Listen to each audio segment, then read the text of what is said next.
memang sampai hari ini permintaan rainbow masih jauh dari cukup. Kenapa? Dulu waktu sebelum PPKM saya biasanya ke eksportir itu ukuran 5 cm, 4-5 cm. Sekarang 2,5 cm pun sudah diambil oleh eksportir. Kenapa? Karena memang penyediaan ikannya yang lama ya, sehingga nggak bisa ngejar.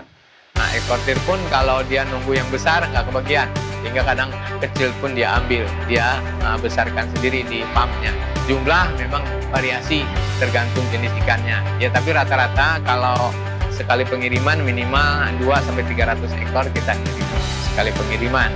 Nah, sehingga kalau 1 bulan ya lumayan lah buat beli cabai sama pedas.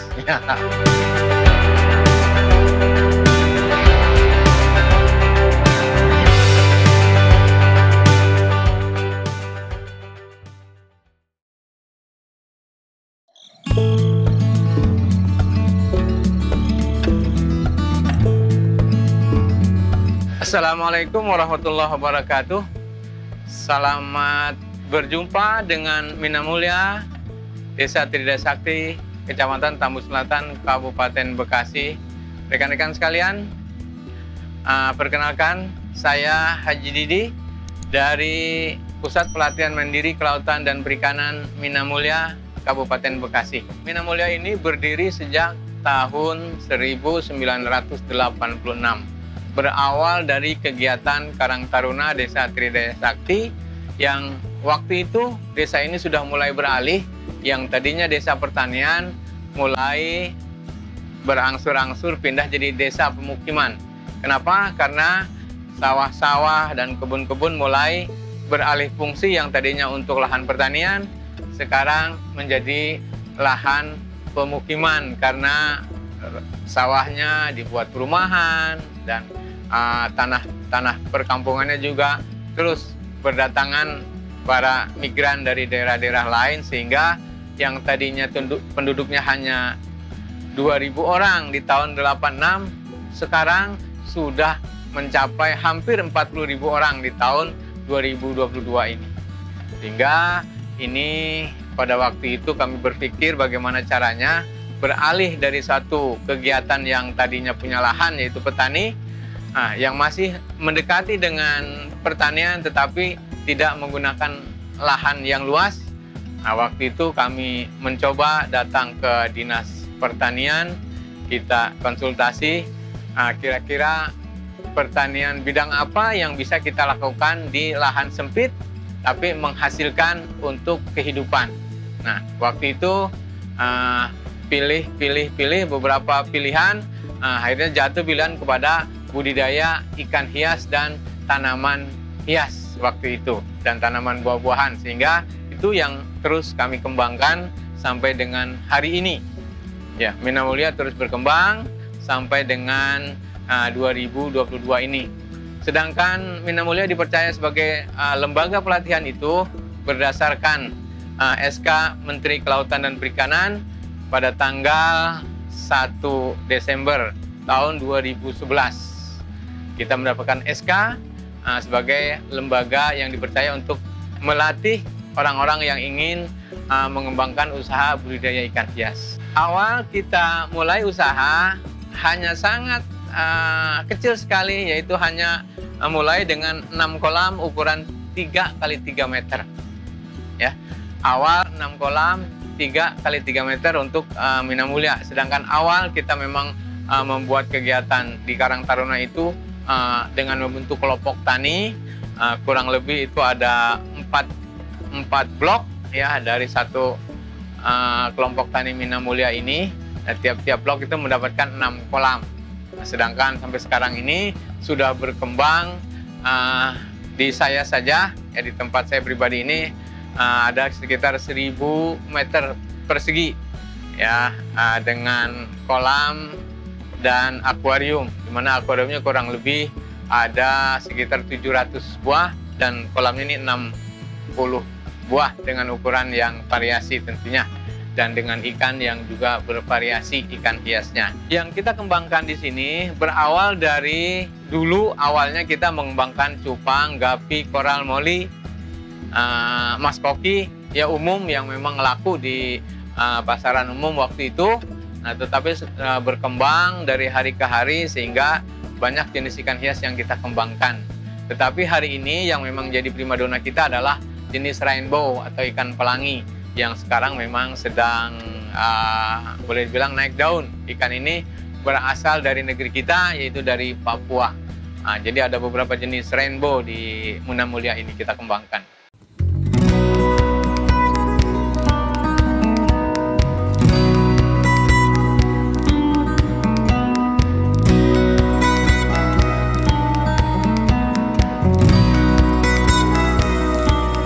Kalau untuk pasokan ekspor sebenarnya banyak sekali jenis ikan hias ya, apalagi negeri kita Indonesia ini luar biasa, negara yang ya boleh dibilang surganya ikan ya, karena banyak sekali. Tetapi yang menjadi primadona di Mina Mulia ini ya terutama itu jenis-jenis rainbow ya, jenis-jenis ikan pelangi. Ada banyak, kurang lebih di sini ada 7-8 jenis rainbow yang kita kembangkan di Mina Mulia. Di samping juga ikan-ikan jenis yang lain. Kalau kapan mulai berbudidaya ikan rainbow? Sebenarnya mulai saya main ikan hias itu sudah ada rainbow, tapi memang masih sangat terbatas. Dulu baru ada ikan rainbow merah, rainbow biru, rainbow bosmani, rainbow peacock. Nah, tapi sekarang ini sudah sangat banyak sekali. Apalagi sudah dieksplor hampir semua jenis ikan rainbow, sudah dieksplor di alamnya di sana di Papua, sehingga banyak sekali. Nah, sehingga kami juga harus mengikuti itu. Kita dapat indukan, ada yang langsung kita dari Papua, ada teman di sana, dan ada juga kita dapat bantuan dari Kementerian Kelautan untuk mengembangkan salah satu jenis ikan rainbow. Di sini yang dari kementerian itu kami sudah dapat 2 jenis rainbow, yaitu jenis parva atau krumoy dan jenis ayam maru. Ya, dari danau ayam maru di Papua sana. Dan sekarang di sini sudah berkembang biak, beranak pinak, sudah banyak sekali. Dan sekarang sudah menyebar, mungkin sudah ke hampir seluruh Indonesia. Tentu saja yang namanya kita berbudidaya ikan yang baru, ya pasti ya semua usaha sebetulnya ya pasti ada kendala, pasti ada rintangan, cobaan dan lain sebagainya. Begitu juga di budidaya ikan rainbow. Apalagi ini ikan aslinya kan ikan di rawa-rawa. Sekarang kita pindahin ke tempat yang sempit di akuarium atau di kolam-kolam kecil. Nah, sehingga ini butuh ketelatenan, butuh kesabaran, butuh keseriusan. Ya, wah, kalau baru datang tentunya ikan harus kita adaptasi sekian lama sampai dia itu sudah nyaman begitu di alam kita yang baru ini. Nah, kalau sudah nyaman, ya mungkin sama saja dengan manusia. Kalau sudah nyaman, dia akan enjoy saja mau diapain ya. Nah, kalau sudah adaptasi sudah bagus, baru akan kita coba mulai kita pijahkan. Yang penting induk yang datang itu adalah induk yang memang sudah siap pijah. Nah, kalau belum siap pijah ya tentunya akan kita besarkan dulu sampai dengan dia siap pijah. Itu setelah siap pijah, kita pijahkan, kita coba bagaimana hasilnya. Karena terus terang kalau hanya dari alam begitu saja, ya tentunya ya seperti apa bedanya dengan ikan sawah ya. Nah, sehingga harus ada sentuhan baik dari makanan, dari obat-obatan, terus juga dari pencahayaan dan lain sebagainya, sehingga begitu kita kasih ke konsumen yang sudah tadi ada bumbu-bumbunya, baru kelihatan ikan itu akan terlihat indah. Orang taunya sudah indah, padahal itu tidak bedanya, tidak ubahnya seperti pekerja seni yang barang tadinya tidak artinya bukan apa-apa, sampai menjadi sesuatu barang yang memang dihargai dengan harga tinggi. Dengan segala kesabaran, kesadaran, ketekunan, itu yang mendorong saya untuk bisa membudidayakan ikan hias ini. Ya memang kalau kurang ulat, ya tentunya ini akan membawa kita akan cepat bosan dan ya kegagalan yang akan kita peroleh. Nah, ikan hias ini seperti juga sekarang ada lagi ikan yang baru. Dulu ikan gabus cuma jadi gabus pucung ya, tetapi sekarang ini sedang marak ya budidaya ikan gabus yang disebut ikan cana. Itu juga sama ya, perlu ketelatenan, perlu ketekunan, coba dan coba ya. Bukan berarti yang berhasil itu bukan berarti langsung berhasil. Yang keberhasilan itu adalah sekian kali kegagalan sebenarnya. Ya harus sabar.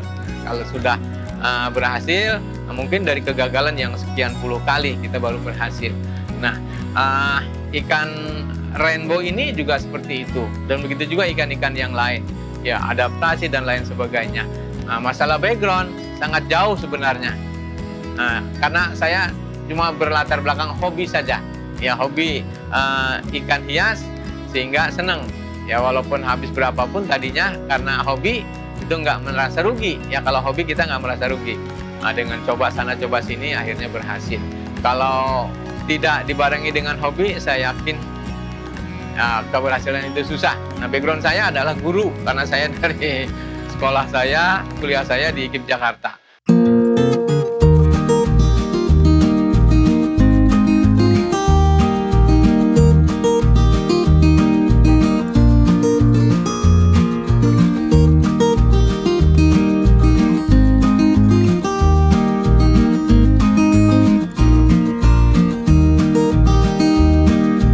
Kendala-kendala yang harus siap kita hadapi bagi para pemula yang akan membudidayakan ikan rainbow. Yang pertama tentunya tadi, kalau ikan baru, adaptasi. Adaptasi ini juga nggak sembarangan. Di alamnya itu harus kita tahu dia suhu berapa di sana. Sama nggak dengan kita? Kalau suhunya dingin, ya minimal kita harus, awalnya dia itu harus bisa minimal sama. Nah, alhamdulillah kebetulan di Papua sana juga suhunya agak panas, datang ke Bekasi sini juga suhunya panas, apalagi ini Bekasinya agak di utara, jadi hangat. Nah, itu agak cocok, jadi nggak terlalu lama kita adaptasinya. Itu yang pertama, masalah adaptasi alam. Yang kedua, mungkin ya umum lah saya kira budidaya ikan apapun, ya mungkin dari pakan. Karena pakan ikan hias ini, saya ini menggunakan 80% alami. Ya, 80% pakan alami. Ya, cacing sutra, cacing darah, kutu air, jentik nyamuk, rotifera, dapnia, dan lain sebagainya, itu yang alami. Nah, 20%-nya baru pakan tambahan berupa pakan pabrikan, ya pelet ikan hias, dan lain sebagainya. Itu pakan. Kemudian yang ketiga, yang umum membuat terkadang petani itu jatuh, itu mengatasi penyakit. Nah, penyakit ini bisa timbul dari perbedaan cuaca yang dari satu waktu ke waktu itu berubahnya jauh. Contoh dari musim hujan ke musim panas atau sebaliknya. Di perubahan musim itu biasanya ikan mudah sekali sakit. Nah, sehingga obat-obatan ikan juga harus siap. Ya, di sini saya nggak boleh putus obat. Artinya setiap saat obat harus tetap tersedia. Karena mau kita pindah tempat itu udah harus kita dahului dengan obat untuk pencegahan. Karena ya pepatah bilang lebih baik mencegah daripada mengobati. Nah, sehingga minimal pencegahan kita selalu ada untuk siap obatnya. Apalagi kalau sampai sakit. Nah, kalau sakit ya kalau kita mampu tangani ya kita tangani. Nggak mampu ya tentunya kita punya partner, ada dinas pertanian, ada dinas perikanan, dan juga ada penghobi-penghobi, dan juga ada ya master-master ikan yang lebih tahu. Nah, itu menjadi bahan rujukan saya kalau saya keteter ngobatin ikan umpama ya gitu. Kita tanya obatnya apa, jenisnya apa, dosisnya bagaimana.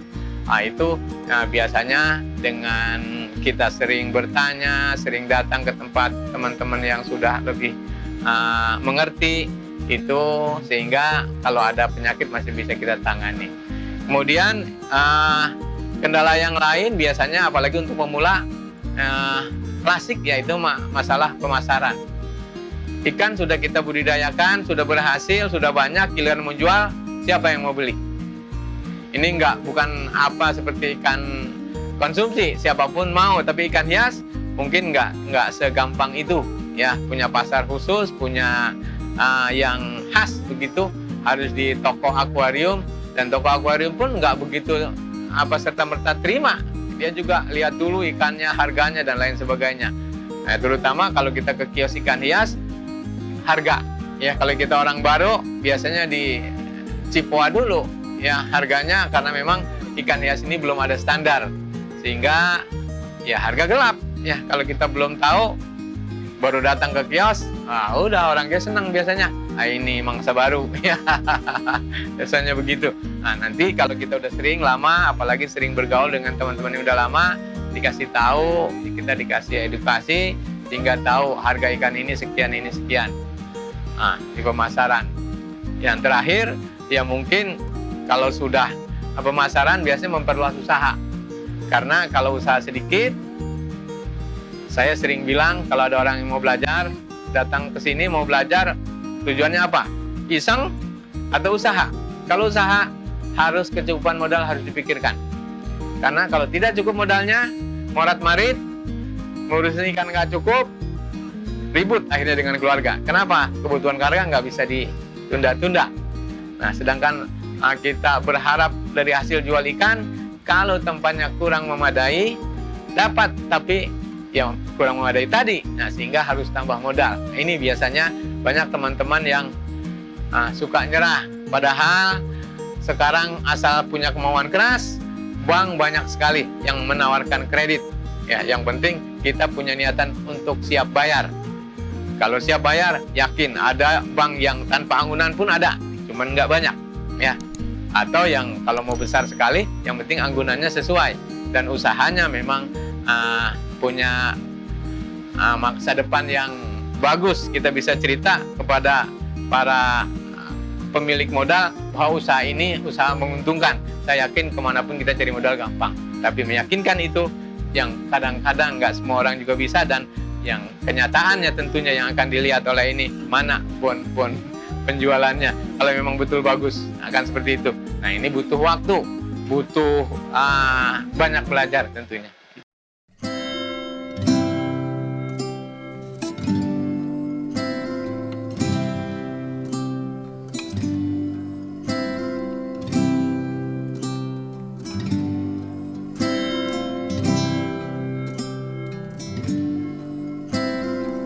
Memang unggulannya adalah eksportir, karena itu memang sudah menjadi pasar saya dari awal. Nah, ini dari dulu pasar saya utamanya eksportir. Kalau eksportir kita sudah, ya artinya sudah apa ya, karena sudah lama kita menjalin, itu akan kita utamakan. Ya memang untuk pemula nggak gampang untuk meyakinkan eksportir. Kenapa? Karena eksportir pinginnya itu continue, ya nggak semau kita. Artinya hari ini kita jual, lusa ada permintaan nggak ada, itu nggak bisa. Jadi kita harus bisa nggak continue. Nah, sehingga dengan kontinuitas ini yang terkadang saya juga terkendala. Nah, kalau lagi permintaan banyak, permintaan besar, sedangkan ikan rainbow itu adalah salah satu jenis ikan yang lambat besarnya, sehingga butuh waktu. Nah, sehingga dengan itu membuka peluang sebenarnya. Dengan besarnya permintaan, tetapi saya penyediaannya kurang, sehingga saya harus melebarkan sayap. Artinya saya minta bantuan dengan teman-teman di kelompok, ya untuk juga memijahkan ikan rainbow, sehingga kalau saya kurang, mereka bisa nyuplai ke saya. Seperti itu, sehingga ya saling menguntungkan antara saya dengan anggota kelompok dan yang lain, ini saling menutupi. Nah, memang sampai hari ini permintaan rainbow masih jauh dari cukup. Kenapa? Dulu waktu sebelum PPKM saya biasanya ke eksportir itu ukuran 5 cm, 4-5 cm. Sekarang 2,5 cm pun sudah diambil oleh eksportir. Kenapa? Karena memang penyediaan ikannya yang lama, ya, sehingga nggak bisa ngejar. Nah, eksportir pun kalau dia nunggu yang besar nggak kebagian, sehingga kadang kecil pun dia ambil, dia besarkan sendiri di farmnya. Ya kalau kuantitas ya memang variasi ya, tergantung permintaan. Sedangkan rutinitas kita itu bisa seminggu 2 kali, bisa seminggu 3 kali, bisa seminggu sekali, ya. Tapi jarang sekali kalau cuma 1 bulan 1 kali, jarang. Minimal kata seminggu ini minimal banget 1 kali pengiriman ada.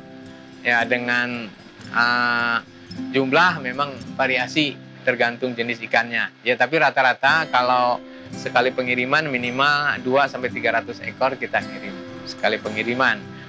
Sehingga kalau 1 bulan ya lumayan lah buat beli cabai sama pedas. Terus terang memang ikan hias sampai hari ini belum ada standar, belum ada baku gitu, artinya seperti bahan sembako karena sudah ditentukan oleh pemerintah. Sedangkan ikan hias ini pasarnya untuk harga masih gelap, tergantung siapa pembelinya. Kalau pembelinya pehobi kuat, tentunya ikan yang kita tawarkan mungkin kalau orang awam boro-boro mau beli, yang ngedenger aja udah sebel gitu ya. karena harganya tinggi. Tapi buat pehobi mungkin harga 100-200 ribu itu bukan masalah ya, sehingga ya kita lihat pembeli kita siapa. Sedangkan kalau eksportir memang sudah ada standar, sudah ada kesepakatan. Macam-macam jenis rainbow itu banyak, harganya pun variasi, nggak sama semua. Contoh umpamanya precoq ya dengan permintaan yang besar, tetapi memang harganya nggak terlalu tinggi.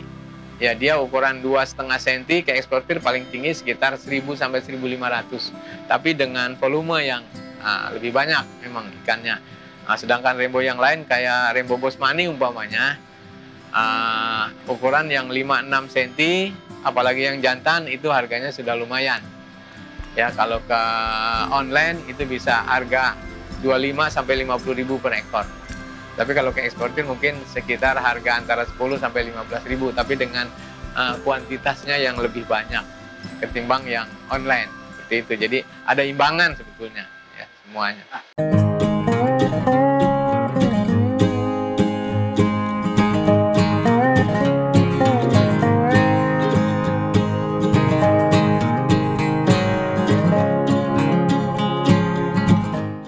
Ya tentunya setiap usaha yakin jatuh bangun itu pasti ada. Apalagi nih kita di makhluk hidup ya. Malah kalau saya pernah datang ke salah satu bank, kita mau pinjam uang karena ingin membesarkan usaha, itu oleh bank diketawain. Kenapa? Di ikan hias Pak belum ada ahli yang mengecek gitu loh, artinya yang bisa. Ya kalau di bidang-bidang lain kan sudah banyak mungkin, pokoknya di properti dan lain sebagainya itu sudah banyak ahlinya. Sedangkan untuk di ikan hias belum ada ahli yang bisa mendebak usaha ini seperti apa. Ya karena saya pernah dengar juga kalau di bidang pertanian itu bilangnya yang pasti itu ketidakpastiannya. Yang pasti ketidakpastiannya. Kenapa begitu? Contoh ya yang gampang saja di padi umpama, di pangan. Prediksi kita panen 1 tahun 2 kali. Tetapi kenyataan di lapangan belum tentu. Mungkin saja ada serangan wereng, mungkin saja ada bencana banjir, ada pusok karena serangan hama dan lain sebagainya. Dan begitu juga di ikan hias. Ya saya pernah itu ikan hias saya ada yang pernah nggak laku sama sekali. Waktu ada kejadian adanya wabah SARS di Cina. Ya SARS itu bukan bakteri, dia virus SARS yang menyerang waktu itu ayam padahal. Tetapi mulai menyerang ke manusia sehingga perdagangan dihentikan. Nggak boleh ada perdagangan ke, apalagi ada indikasi kita umpamanya Indonesia udah kena. Nah penerbangannya kan di stop. Nah kalau udah seperti itu ya dengan sendirinya karena nggak ada penerbangannya kita nggak bisa kirim ikan. Eksportir kita nggak bisa mengekspor ikan, berimbas kepada kita para pelaku pembudidaya di bawah juga tentunya nggak akan diminta karena dia juga nggak ada kiriman. Nah sehingga ya udah puasa bareng-bareng. Itu salah satu ya, ada tahun-tahun ini. Dan juga ada pernah kejadian wabah. Pernah dengar adanya virus yang pernah menyebar di ikan mas yang menghancurkan ya bukannya jutaan ekor di Saguling, Cirata, Jatiluhur, terus juga di Jawa Timur di Tulung Agung, gara-gara virus ini termasuk ikan hias saya juga kena. Itu jangankan lagi cuma obat dari tabib ya, dari dokter, dari dewa pun masih mati. Istilahnya seperti itu. Jadi betul-betul nggak bisa diobati. Itu ya luar biasa. Kalau yang kurang daya tahan, mungkin itu sudah tumbang. Ya kita walaupun begitu ya tetap karena memang kita sudah menjadi dunia saya di ikan hias, walaupun habis tumbang besar-besaran, ya masih ada tersisa 2-3 ekor induk, itu yang kita kembangin lagi. Sehingga ya sampai sekarang, ya itu. Jadi jatuh bangunnya itu luar biasa. Nah sedangkan kenangan manisnya, itu salah satunya ini ya, yang baru terjadi ya, belakangan ini yaitu dengan terjadinya wabah pandemi COVID-19. Nah, ini menyebabkan pemerintah mengambil kebijakan untuk PPKM sehingga orang nggak boleh keluar. Ya kalau yang kena diisolasi, ada yang di rumah sakit, ada yang di rumah, yang kerja di rumah, yang sekolah di rumah. Ya.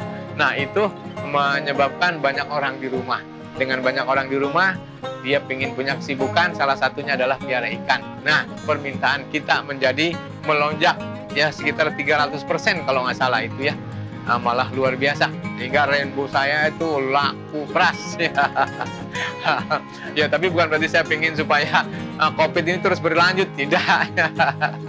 Artinya itu cuma kenangan manis dikala orang sedang menangis, kita juga sebetulnya ikut menangis ya. Tetapi alhamdulillah masih kita hikmah walaupun saya nggak kemana-mana, tetap di rumah, tapi ikan saya tetap jalan. Karena sekarang dengan teknologi yang begitu sudah canggih, saya nggak usah kemana-mana, tapi ikan saya pergi kemana-mana.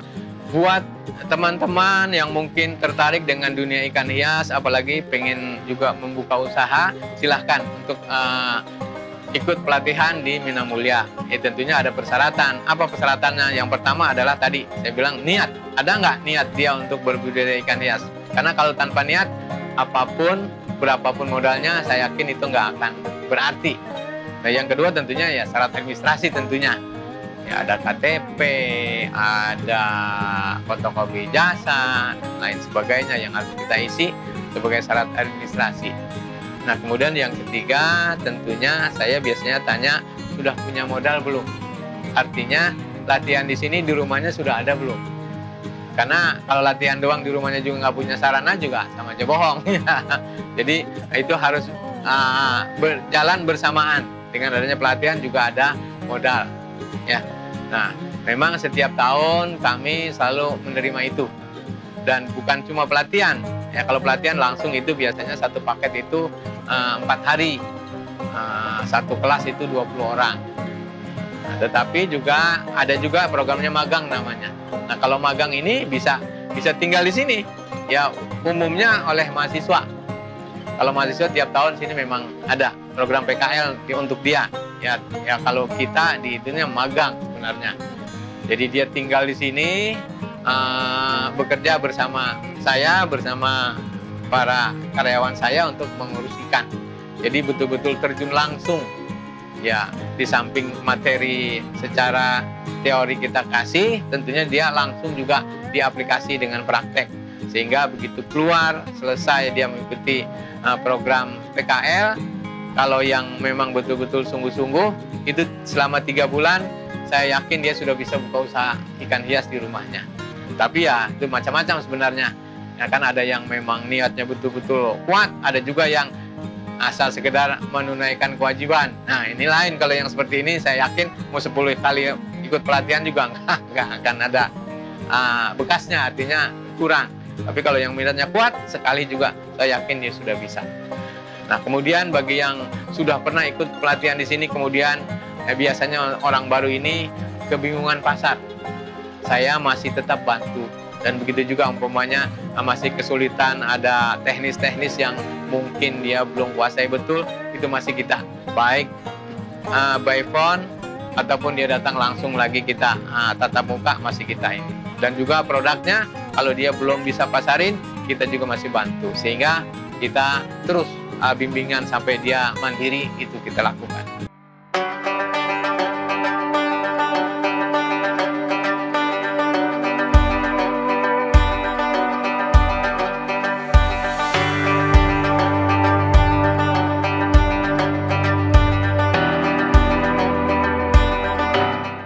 Yang paling tinggi memang ikan terbaru biasanya. Ya, ikan terbaru karena memang belum banyak, sehingga orang pengen tahu kan, penasaran kayak apa sih warnanya dan lain sebagainya. Dan makanya sekarang sedang dieksplor terus. Apa yang ada di Papua sana sedang digali. Ya, asal ada ikan baru langsung ada berita, oh ini ada ikan baru Pak. Iya boleh, mana kayak apa, kirim fotonya. Nah, kalau memang bagus ya kita akan coba budidayakan, nanti kita akan teruskan. Nah, itu, jadi kalau di list ya mana yang terbaru saja. Kalau kayak sekarang mungkin beberapa yang belakangan ini banyak. Ada Sarmi, ada banyak lah, ada Bosmani apa lagi. Sekarang macam-macam, ada Bosmani Oren, ada Bosmani Ajamaru dan lain sebagainya. Kalau tren ke depan di bisnis ikan hias ini, kalau saya ya, keyakinan saya, nggak usah gede. 1% saja dari penduduk dunia, udah berapa? Ya. Nah, kita jangan berpikir di Indonesia yang sekarang mungkin BBM naik, kebutuhan semuanya naik, siapa yang mau beli ikan? Orang buat makan aja repot. Ini pasarnya kita banyak terbuka luas, bukan hanya dalam negeri, walaupun dalam negeri sendiri juga sebetulnya tidak kecil. Masih banyak, ya, yang kesulitan ada, tapi yang banyak duitnya juga ada. Ya, sehingga terus setiap hari, ya saya nggak nyerah. Dan ya kenyataannya, yang tadinya saya punya farm kecil saja, sekarang sudah berkembang menjadi 2 farm dan dengan sekian sekian ribu pengikut mungkin di seluruh Indonesia. Ya, buat teman-teman yang masih bingung, apalagi kaum milenial yang masih mau pegangan apa sih nih ya? Ya, pegangan rumput takut copot, ya, pegang tiang takut roboh. Mari sama-sama bergabung dengan saya. Kita main basa-basan setiap hari di ikan hias. Tidak usah besar. Ikan hias ini tidak membutuhkan lahan yang luas. Punya 10 meter bisa, punya 20 meter bisa, punya 1000 meter apalagi. Ya, seberapapun luas lahan kita di ikan hias bisa kita lakukan. Bahkan saya pernah ya memberikan materi bertani ikan hias dengan hanya mengandalkan tembok masih bisa menghasilkan jutaan rupiah setiap bulan asalkan dilakukan dengan tekun. Sehingga jangan takut. Mari sama-sama. Kalau memang Anda masih bingung, gabung dengan kami di sini Mina Mulia. Siap berbahasa-basahan, berkotor-kotor, insya Allah cuan tidak akan kalah dengan orang lain. Ya, buat para peminat begitu yang ingin menghubungi saya ada di Desa Tridaya Sakti, RT 003, RW 04, Desa Tridaya Sakti, Kecamatan Tambun Selatan, Kabupaten Bekasi. Bisa menghubungi melalui telepon, WA, FB, IG, dan lain sebagainya. Dan juga bisa buka web saya tentunya. Ya, Mina Mulia. Kalau buka Mina Mulia itu sudah langsung bisa klik dengan kami. Terus juga kalau kita mau di marketplace, di Tokped, ada beberapa gitu. Tinggal buka Mina Mulia, itu saya.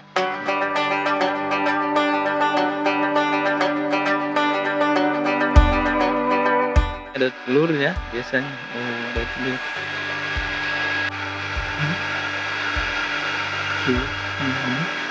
Banyak telurnya.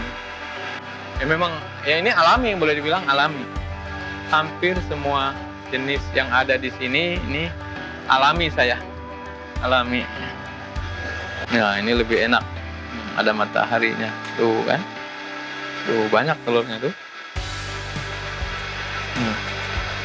Ya, ada jenis-jenis tertentu yang dijodohkan kayak Oscar, Memphis. Nah, itu dijodohkan kalau itu. Ini Memphis ini dijodohkan. Kan emas sepasang-sepasang makanya. Kalau ini ikan keroyokan, ikan masal. Sehingga kita membudidayakannya juga. Ini satu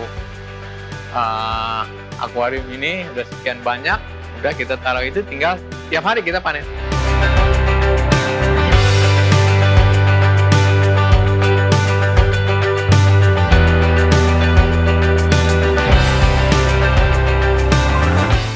Sekalian, para pencinta ikan hias, bila membuka YouTube kami ini, jangan lupa subscribe Agro Maritim. Terima kasih. Wassalamualaikum warahmatullahi wabarakatuh.